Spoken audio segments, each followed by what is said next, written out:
Oh, hey guys. Oh, happy Labor Day, by the way. And, yeah, I just wanted to do this video because just today I was thinking about power levels in Dragon Ball Z and stuff, and how a lot of times they don't make sense and everything.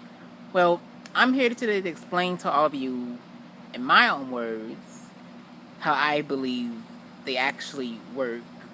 I mean, they're BS to an extent, but at the same time, well, let me just explain it to you. I like to think of it sort of like Pokemon, where Pokemon have maybe a general power, but things like certain attacks and certain skills that enhance their abilities and transformations like evolutions and super evolutions really affect how the battle works. And I think Dragon Ball Z, it's similar in a way because, for example, let's just say someone has a power level of 500. 500 might be their general power, but they can always power up and increase to maybe 550 or 600 or something. And then you may have like certain key base attacks that spike power temporarily too. Like you have a key attack like a Kamehameha wave or something that might spike you up to like 650 or whatever. I mean, that's still just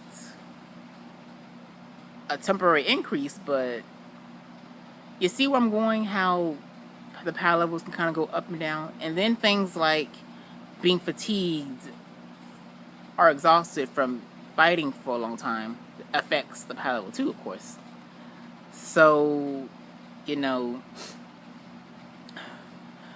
transformations. I think this is where power levels really get tricky. Okay, let's just say, for example, a person with power level of 500 turns Super Saiyan. And if you go by the idea that Super Saiyan has a multiplier of 500, I mean, not 500, 50. 50 times 500 is 25,000, I think. So, as a Super Saiyan, you have a power level of 25,000.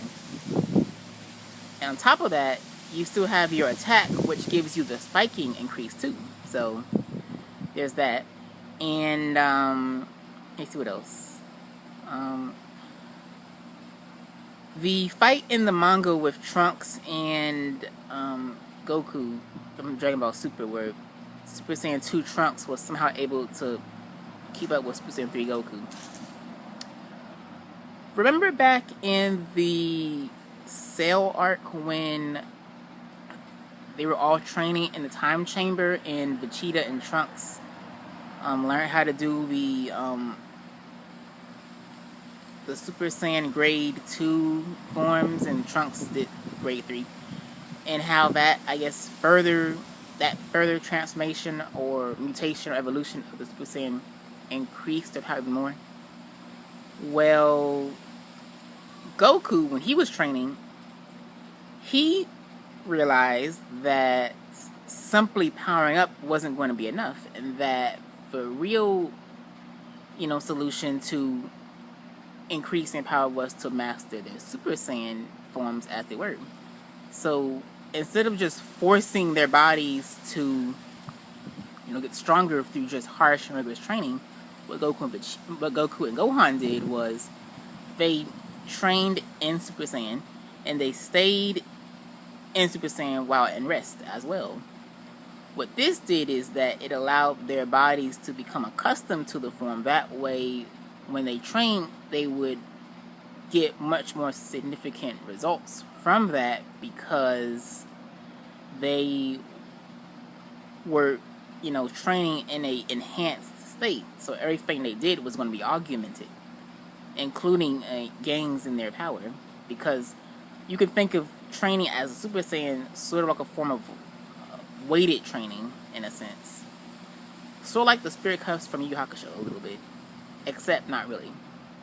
Or maybe it is, but the point is, Goku managed to stay as a regular Super Saiyan, but he was able to increase his power much more that way than how Trunks and Vegeta were, by just forcing their bodies to create, enhanced Super Saiyan, you know, upgrades. And then Gohan discovered, or not discovered, but he was able to achieve Super Saiyan 2, and, you know how that story went. Well, I think in Dragon Ball Super, Trunks did something similar with his Super Saiyan 2 form in the manga, where I guess he decided to master that form by training it in a way, which is why he was probably able to increase power to where it could match Super Saiyan 3. Because basically what Trunks did was he was able to further enhance his power while in Super Saiyan 2. Because, like I said before, power levels aren't consistent. They're always changing. And when you're in an augmented state like Super Saiyan, the changes are even more dramatic. So, Trunks might have been a Super Saiyan 2, but because he spent time really trying to perfect that ability, he was able to achieve a power, equivalent to Super Saiyan 3, but he didn't have to suffer the drawbacks of Super Saiyan 3, because Super Saiyan 3 is a very unstable transformation. So, Trunks is basically a master. In the manga, anyway, I think Trunks is probably only mastered Super Saiyan 2. I mean, you could always make the argument, why didn't Goku and Vegeta try mastering the form? Well, they use God Ki now, so it didn't really matter now. And I'm pretty sure Goku always had intentions of maybe one master Super Saiyan 2 and 3.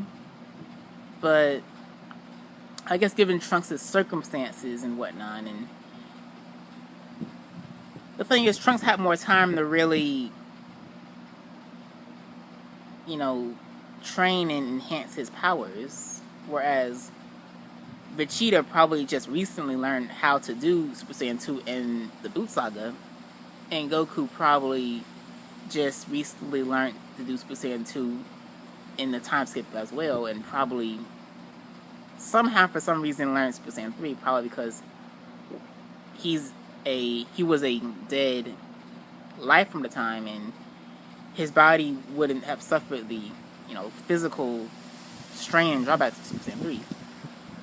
Because I'm pretty sure it's possible to master the forms, but because their power is so much more unstable and intense, it's probably not very practical to try and attempt to stay rested in Super Saiyan 2,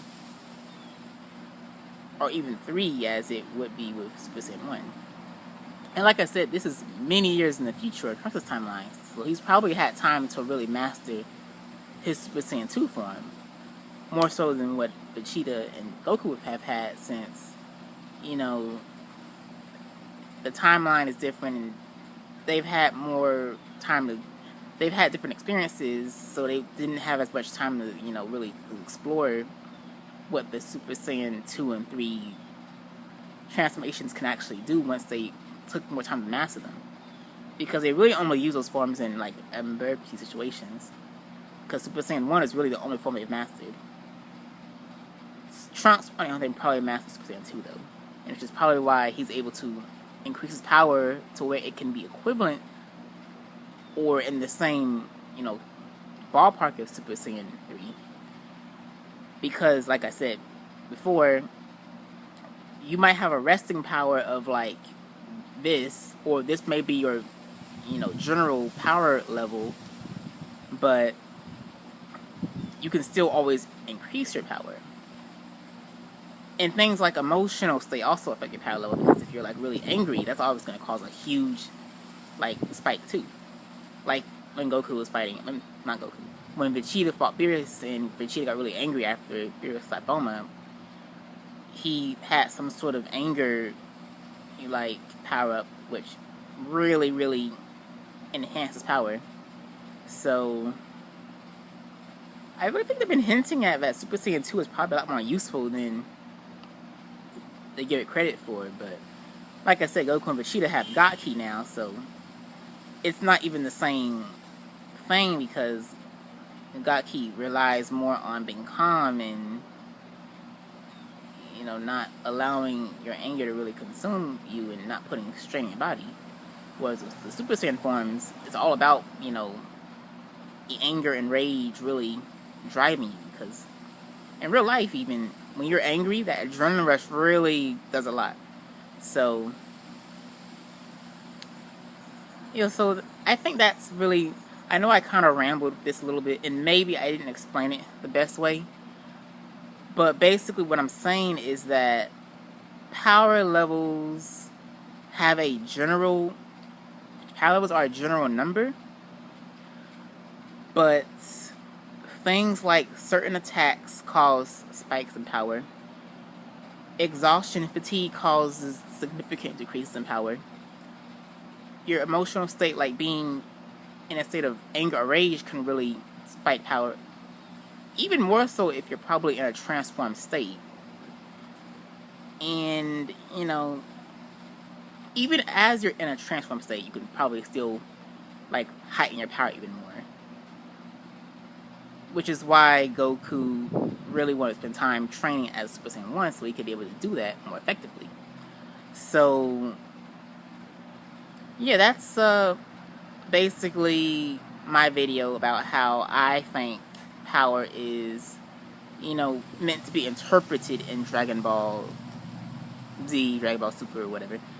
So, yeah, so if you have any questions or want to add anything or make any kind of counter argument or just share your general thoughts about that, you know, just leave a comment or whatever, and, you know, we can talk about it even more or whatever. So that was just my video I wanted to make, because for a long time I really just felt the power level thing has been something that's really confused a lot of people in the Dragon Ball community for a long time, and even myself, I've never really had a full understanding because it's never really been explained very meticulously. So hopefully this video sort of helps with clarifying and maybe understanding how it works a little better.